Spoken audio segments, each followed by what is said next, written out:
Halo teman-teman, perkenalkan kami dari kelompok 10. Saya Satria Putra, Saya Sasmita Sari. ingin menjelaskan tentang laporan arus kas. Simak videonya ya teman-teman.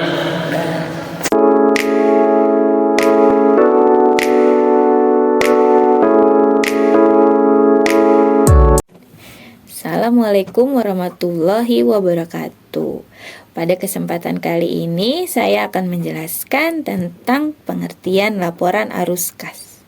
Laporan arus kas itu juga disebut dengan cash flow statement. Teman-teman tahu nggak apa arti dari laporan arus kas? Nah, ini kita jelasin ya.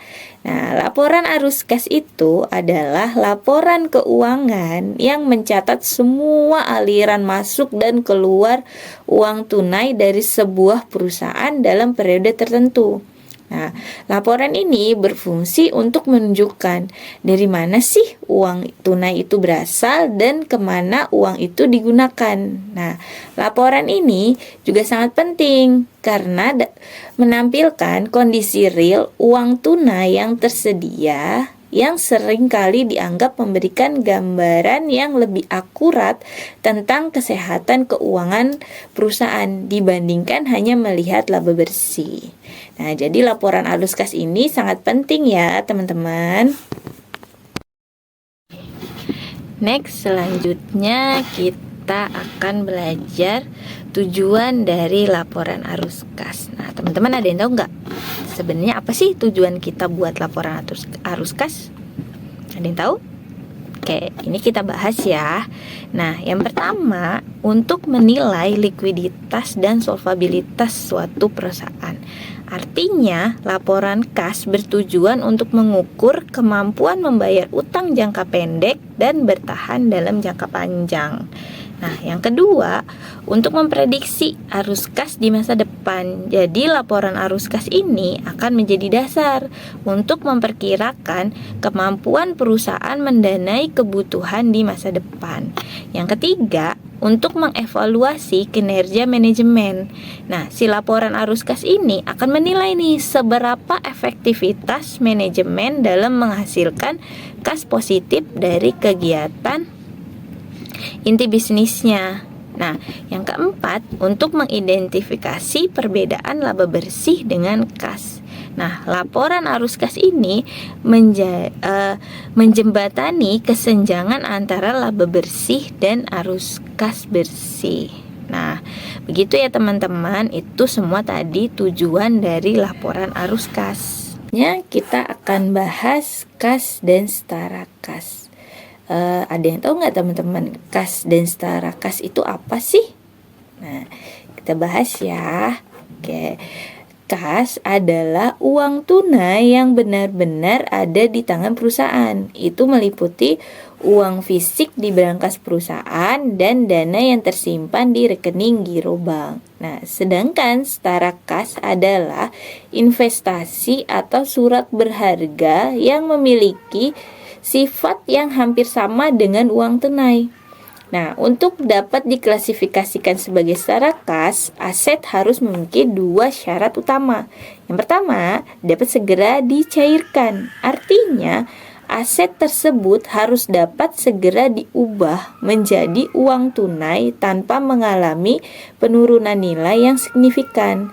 Yang kedua, jatuh temponya singkat. Nah, artinya jangka waktu jatuh temponya sangat dekat, yaitu maksimal 3 bulan sejak tanggal perolehan.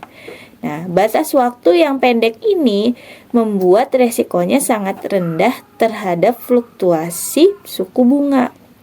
Nah, contoh umum dari setara kas adalah deposito berjangka, obligasi pemerintah jangka pendek, terus sama reksadana pasar uang. Nah, secara keseluruhan, kas dan setara kas digabungkan dalam laporan arus kas karena keduanya mewakili sumber daya yang dapat digunakan perusahaan untuk memenuhi kewajiban jangka pendeknya. Nah, jadi teman-teman udah tahu ya apa sih artinya kas dan setara kas?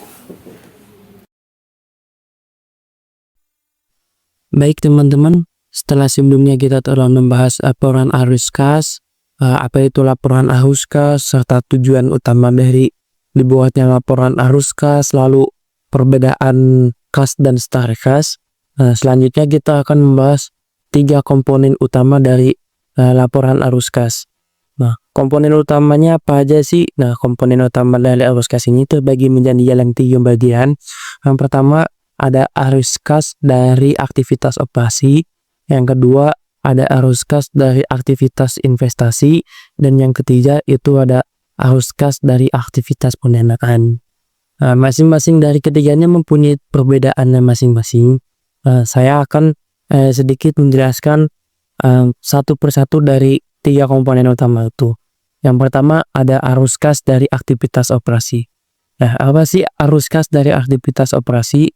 Yaitu laporan yang mencatat semua aliran kas masuk dan keluar berasal dari kegiatan operasional utama perusahaan, seperti pendapatan dari penjualan barang atau jasa, pembayaran gaji karyawan, dan pembayaran kepada pemasok. Laporan ini menunjukkan seberapa baik perusahaan mengelola kasnya dari kegiatan bisnis inti. Itu dari arus kas aktivitas operasi. Nah, yang kedua itu ada arus kas dari aktivitas investasi. Arus kas dari aktivitas investasi ini secara definisi mencatat aliran kas dari pembelian dan penjualan aset jangka panjang. Lalu yang terakhir ada arus kas dari aktivitas pendanaan. Nah, arus kas dari aktivitas pendanaan ini yaitu laporan arus kas yang melacak aliran kas bersih digunakan untuk mendanai perusahaan baik masuk maupun keluar dari transaksi utang dan ekuitas. Nah, setelah tadi kita sudah membahas definisi dari laporan arus kas, tujuan utama dari laporan arus kas, lalu perbedaan kas dan setara kas, serta komponen utama dari laporan arus kas itu sendiri ada apa saja.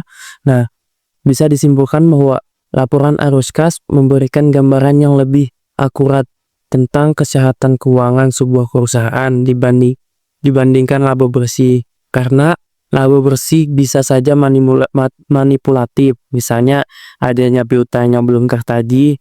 Nah, sedangkan arus kas ini teman-teman menunjukkan kondisi real uang tunai yang tersedia dalam perusahaan. Jadi kalau misalnya laba bersih itu cuman kayak menilai dari untung ruginya sebuah perusahaan, tapi di dalam laporan laba rugi itu kayak ada masih utang yang belum tertagih, tidak tercatat. Nah, di laporan arus kas ini itu semuanya menjadi lebih jelas teman-teman, karena arus kas menunjukkan kondisi real keuangan sebuah perusahaan yang tersedia. Nah, artinya laporan arus kas memberikan gambaran real tentang kas yang dapat diakses perusahaan. Jadi dana yang bisa dipakai perusahaan itu sisa berapa sih? Dana yang bisa dipakai saat ini sama perusahaan itu totalnya berapa? Nah, laporan arus kas lah yang menunjukkan itu semua teman-teman. Nah, sementara kalau laba bersih itu cuman kayak mencerminkan potensi pendapatan yang dihitung secara akrual yang mungkin belum sepenuhnya terkumpul dalam bentuk tunai. Nah, misalnya kayak perusahaan itu masih ada piutang ke perusahaan di perusahaan lain gitu. Perusahaan lain punya utang ke perusahaan, kan itu dicatat dalam laba rugi. Nah, sedangkan laporan arus kas itu menunjukkan kondisi keuangan yang sebenarnya. Jadi utang-utang yang belum tertagih kayak gitu tuh terpampang jelas dalam laporan arus kas teman-teman. Nah, itu mungkin sedikit penjelasan dari kelompok kami di hal tentang laporan arus kas. Terima kasih kepada semuanya.